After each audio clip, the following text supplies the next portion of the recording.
আমি তোমাদেরকে অঙ্কের বেসিক যে জিনিসগুলো আছে অর্থাৎ যোগ বিয়োগ গুণ ভাগ এর কিছু ক্লাস করাবো। আজকে আমি তোমাদেরকে শেখাবো হচ্ছে যোগ। এবার তোমরা অনেকেই ভাববে যে যোগ তো আমরা সবাই জানি। হ্যাঁ, তোমরা কম বেশি অনেকেই যোগ করতে পারো, কম বেশি বলবো না, সবাই হয়তো যোগ করতে পারো। কিন্তু এমন অনেক সময় হয় দেখবে আমরা কখনো ছোট কোনো বাচ্চাকে যোগ যখন শেখাতে যাই সেটা বুঝতে পারি না তাদেরকে কীভাবে শেখাবো বা শুরু করব। আমি সেটাই একটু বোঝানোর চেষ্টা করছি। সবার প্রথমে আমাদের যেটা করতে হবে সেটা হচ্ছে যে যোগ জিনিসটা তাদেরকে বোঝাতে হবে। আচ্ছা, যোগ মানে হচ্ছে যে বাড়া, মানে কোনো কিছু বেড়ে যাওয়া মানে হচ্ছে যোগ। আর যোগের চিহ্ন হচ্ছে এটা, একটা দাগ এই ওপর থেকে নিচে আর একটা হচ্ছে পাশাপাশি, এটা হচ্ছে যোগের চিহ্ন। দেখো এখানে আমি কিছু এক অঙ্কের যোগ নিয়েছি। শুরুটা অবশ্যই ছোটো থেকে করতে হবে, অর্থাৎ এক অঙ্কের যোগ দিয়ে শুরু করতে হবে। আর সবার প্রথমে যেটা শেখাতে হবে সেটা হচ্ছে আঙুল গোনা। আঙুলের যে আমাদের কর অর্থাৎ এই যে পাপ গোনা, এটা কিন্তু শেখাতে হবে।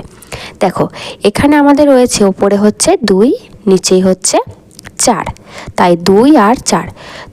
আমাদের যেহেতু ওপরে 2 আছে, নিচে 4 ঘর, তারপরে আমি কি করব, 2 এর পর থেকে 4টে ঘর গুনবো। এই হচ্ছে আমাদের, এইটা হচ্ছে 1 2 3 4, এটা হচ্ছে 4, তাই 2 এর পর হবে 3 4 5 6। অ্যান্সার হলো আমাদের কত, 6 হয়েছে। এবার দেখো পরেরটা রয়েছে 4 আর 3-এর যোগ হয়েছে। এবার দেখো আমাকে করতে হবে 4-এর পর 3টে ঘর গুনতে হবে। আর 3টে ঘর কোথায় রয়েছে, আগে এদেরকে পাপটা দেখাতে হবে, অর্থাৎ করটা কোনটা কি হয়, এটা 1-এর কর, 2-এর কর, 3-এর কর। তাই 4-এর পর আমার 3টে ঘর গুনতে হবে, 5 6 আর 7। তাহলে অ্যান্সার এলো আমাদের হচ্ছে 7 হলো। এবার হচ্ছে 7-এর আর 5, 7-এর পর আমাকে 5টা ঘর গুনতে হবে। 7-এর পর 8 9 10 11 12। দেখো এবার তোমরা এটাকে দাগ টেনেও বোঝাতে পারো, মানে প্রথমে 2টো দাগ টানা, তারপরে 4টে দাগ টেনে 1 2 3 4 5 6 এরকম করে করতে পারো। প্রথমে ওটা দিয়ে করবে, তারপরে অবশ্যই করবো না। তারপরে দেখো 8 আর 1, 8-এর পর 1 ঘর মানে কত হবে, 8-এর পর 1 ঘর মানে 9 হয়ে গেছে। এবার ওপরে দেখো 1 আছে, নিচে হচ্ছে 6 আছে, 1-এর পর 6 ঘর, 2 3 4 5 6, তার মানে হচ্ছে যে টোটাল হচ্ছে এখানে 6 হলো, এখানে এতটা 7, তার মানে হচ্ছে আমাদের 7। আর এখানে হচ্ছে দেখো 9 আর 2, 9-এর পর 2 ঘর মানে 10 আর 11, তাহলে আমাদের হচ্ছে যে 11। তাহলে এই হচ্ছে আমাদের এক অঙ্কের যোগ। এবার আমাদের 2 অঙ্কের যোগটা শিখতে হবে, কী করে 2 অঙ্কের যোগ হয়। এবার দেখো এখানে আমি কিছু 2 অঙ্কের যোগ নিয়েছি। এখানে দেখো 2 অঙ্কের যোগের ক্ষেত্রে আমি দেখো এ দ এরকম কিন্তু ওপরে লিখেছি। এটাকে জানাতে হবে এটাকে কি বলে। এ মানে হচ্ছে যে একক, দ মানে হচ্ছে দশক, শ মানে শতক, আর হা থাকলে হাজার। আমি এখানে এ আর দ ব্যবহার করেছি কারণ এটা 2 অঙ্কের সংখ্যা। 3 অঙ্কের সংখ্যা থাকলে তখন হয়ে যাবে দশক শতক, আর 4 অঙ্কের থাকলে তখন হয়ে যাবে হাজার। এবার এ দ কেমন হচ্ছে, এ হচ্ছে একক মানে 1 অঙ্ক, আর দ হচ্ছে দশক। অর্থাৎ আমি কীভাবে দেখো প্রথমে সংখ্যাটা কত রয়েছে, এটা দেখো 3, এটা হচ্ছে 2, আমরা কীভাবে 3 10 2, আচ্ছা হচ্ছে 32। 3 10 মানে 3টা হচ্ছে দশকের অংশ আর 2টা হচ্ছে এককের অঙ্ক, বোঝা গেছে। এবার আমরা যোগ করব। দেখো যোগ করে দেখো এখানে কি হয়েছে, 2 আর হচ্ছে 5, 2-এর পর 5 ঘর যদি আমরা গুনি তাহলে আমাদের আসবে হচ্ছে যে 7 হয়ে গেল। এবার 3-এর পর আসবে 1 ঘর, 3-এর পর 1 ঘর গুনলে আমাদের হচ্ছে 4। এবার পরেরটা দেখি, পরেরটা দেখো রয়েছে 6 আর 1, 6-এর পর 1 ঘর যদি আমরা গুনি তাহলে হয় আমাদের 7। তারপরে দেখো 4-এর পর 2 ঘর আছে, 4-এর পর 2 ঘর মানে অবশ্যই আমাদের কত হবে 6। এবার এইখানে দেখো 0 আছে আর 8 আছে, তাহলে আমরা যোগ কী করে করব? আচ্ছা, যে কোনো সংখ্যার সাথে যদি শূন্য যোগ করা হয় তাহলে সেই সংখ্যাটাই হয়, তাই তো? যদি বলা হয় আমার কাছে 5টা চকলেট আছে আর আমার ভাই আমাকে আরও 0টা চকলেট দিল, তাহলে কত হলো? 0টা চকলেট মানে শূন্য মানে কি? তার কোনো অস্তিত্ব নেই, শূন্য মানে তো কিছুই না। তাই আমার কাছে 5টা চকলেট থাকলো, তাই 0 আর 8 এটা যদি আমাদের যোগ হয় তাহলে সংখ্যাটা আমাদের কতই হবে? 8। শুধু 8 বলে নয়, এই 8-এর জায়গায় যে কোনো সংখ্যা থাকলে, অর্থাৎ 0-র সাথে যদি যে কোনো সংখ্যা যোগ হয় তাহলে সেই সংখ্যাটাই হয়ে যায়। একই রকমভাবে দেখো 5 আর 3, 5-এর পর যদি আমরা 3 গুণ করি তাহলেও আমাদের হচ্ছে যে 8 হলো। এবার দেখো আরেকটা রয়েছে, দেখো এখানে হচ্ছে 9, এটা হচ্ছে 5। এবার 9-এর পর আমরা যদি 5 ঘর গুনি তাহলে দেখো হচ্ছে 14। এতক্ষণ সব তো একটা করে সংখ্যা হলো, এবার তো দুটো সংখ্যা চলে এসেছে, দুটো সংখ্যা তুমি পরপর লিখতে পারি না। তার জন্য আমাদের কি করতে হবে?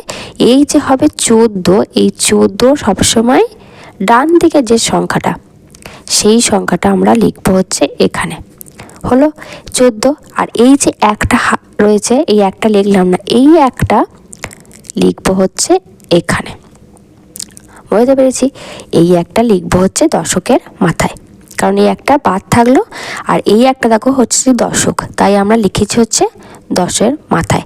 সেই হিসেবে থেকেও বড় কথা হচ্ছে যে এই যে সংখ্যাটা সেটা আগের ঘরটাই বসবে, যেটা আমাদের লিখছি না।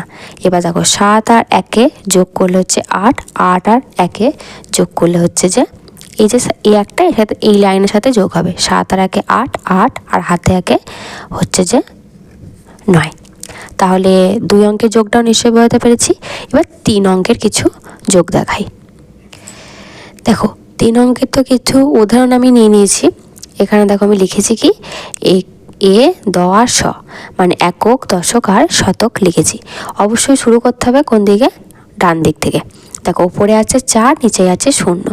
4 আর 0 যদি আমরা যোগ করি তাহলে আমাদের কত হয়?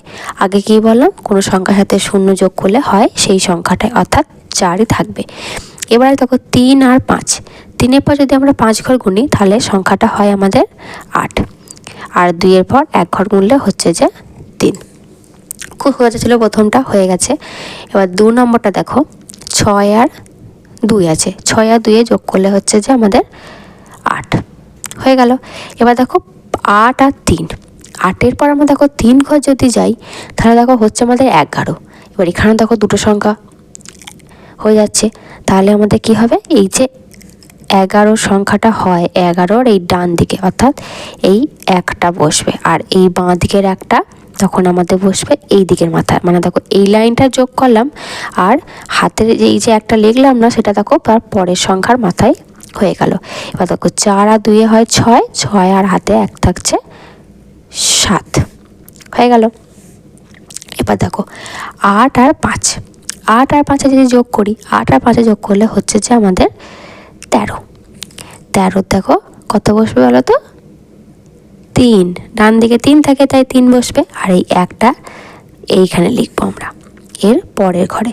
এবার 6 আর 2-এ হচ্ছে 8, 8 আর হাতে 1 যোগ করলে হচ্ছে 9, আর 3 আর 3-এ যে যোগ করি তাহলে হচ্ছে 6। এবার এটা দেখো 5 আর 7, 7 আর 5 যদি আমরা যোগ করি, এখানেও দেখো দুটো সংখ্যা হচ্ছে, কত হচ্ছে? 12, 12 হবে 2, আর একটা যাবে এইখানে, হলো।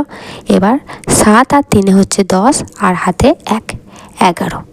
এইখানেও দেখো 11-র 1 বসবে, আর একটা 1 এইখানে লিখবো আমি, আর 4 আর 5-এ 9, 9 আর হাতে 1-এ 10। তাহলে 3 অঙ্কের যোগটা নিশ্চয়ই বুঝতে পেরেছ। তাহলে তোমরা এইভাবে যোগটা বাচ্চাদেরকে শেখাতে পারো। আর আমি এরপরে বিয়োগ, গুণ আর ভাগ এটার ওপরও এইভাবে বেসিক ক্লাস দিয়ে দেবো। আর যদি এরপরও কোথাও বা কোনো টপিকের ওপর ক্লাস তোমাদের দরকার পড়ে আমাকে কমেন্টে জানিও, আমি সেই টপিকের ওপর অবশ্যই ক্লাস করে দেবো।